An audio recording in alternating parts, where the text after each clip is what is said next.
Hey beautifuls, this is Rainey, Mountain Woman Medicine here at Nematon, and I just want to talk to you today a little bit about self-care.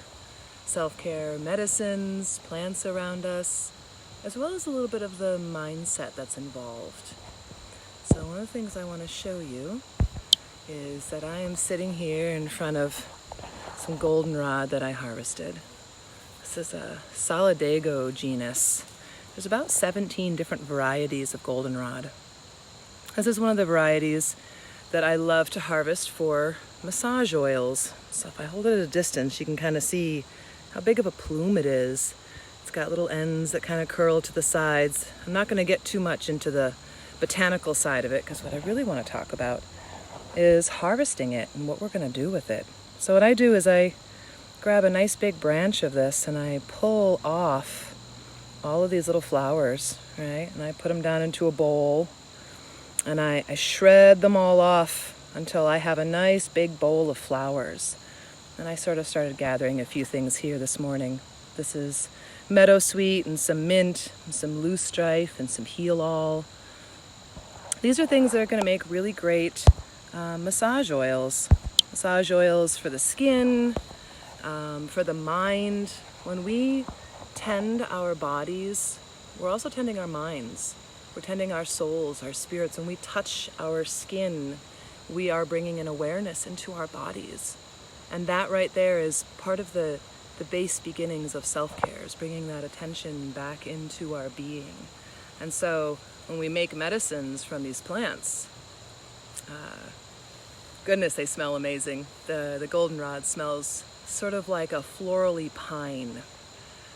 And so those senses, right? The scent of things, the touching of your own skin by putting on oils, the identification that you need something, and so then you go do something for yourself. All of those are part of what is involved in self-care. It's not just hot tubs and chocolates and, someone doing something for you. It's about you identifying that you need something and then reaching into your toolbox of things that perhaps you've made beforehand, like putting together medicines beforehand. This right here, this whole concept around making medicines for wintertime, for your own self-care, is deeply meaningful right at the onset, right when you go to start gathering, because you know that down the line you're going to have a need.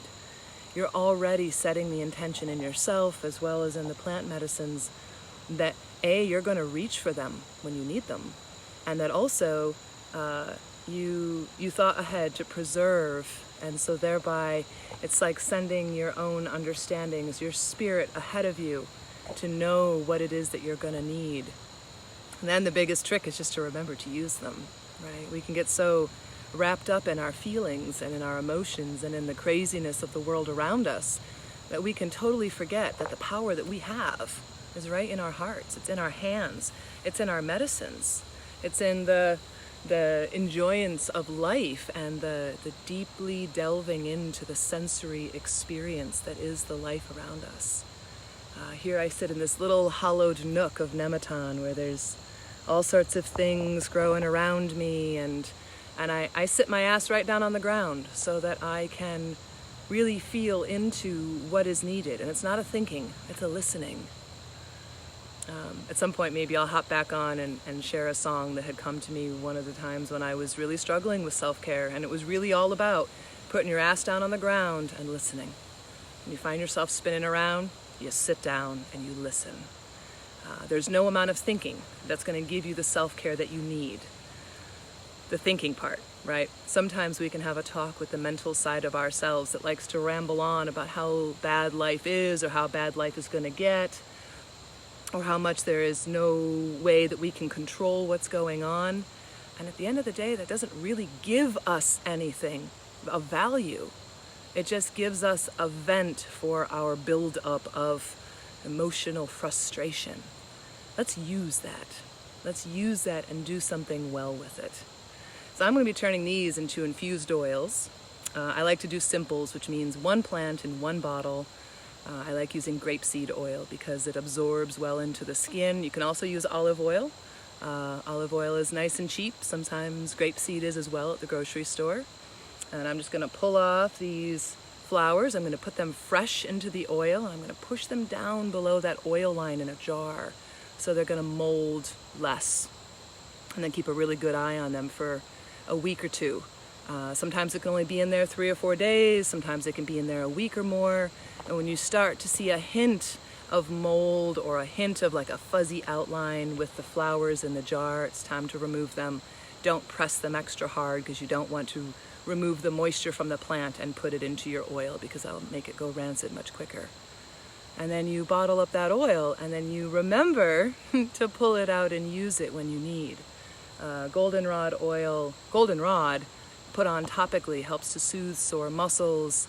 It helps to bring an ease to kind of like the achiness that winter can bring, as well as like overexertion, using your muscles in a way that you're not used to. You have that muscle soreness. And so it's a very simple plant that is so prolific. You can use any kind of goldenrod that is out there, at least I have. There are other medicines that use goldenrod where you're going to want more species-specific goldenrod. But in the terms of using it for an infused oil, you can really choose any of them. And you're going to want the ones that are nice and open, nice and full. So you're looking for ones that are nice and bright yellow. Let's see if I can show you here. Like here at the end, they're starting to get a little bit more faded. And so I'm going to pull the ones down from the middle here and put them into an oil. And remember to use them. So this is just kind of like a little brief overview of some of the things that I'm going to be teaching later on this week in a mind, body, and self-care course. So if this is something that interests you and you want more tools in your toolbox, recipes to work with, feel free to come and join our course. We start on Wednesday, and so registration will be tidying up by the end of Tuesday or so. And I'll put a registration link down in the comments when I'm finished with this. And I look forward to journeying with those who come. The Alchemy of the Seasons School is very much a community space where we come together and support with each other and work with each other. It's not just a classroom space. It is both intensive teachings as well as really good community bonding times. So I encourage you to join us. All right, I look forward to bringing you more medicine updates from the mountain soon. Mwah! Much love to you all.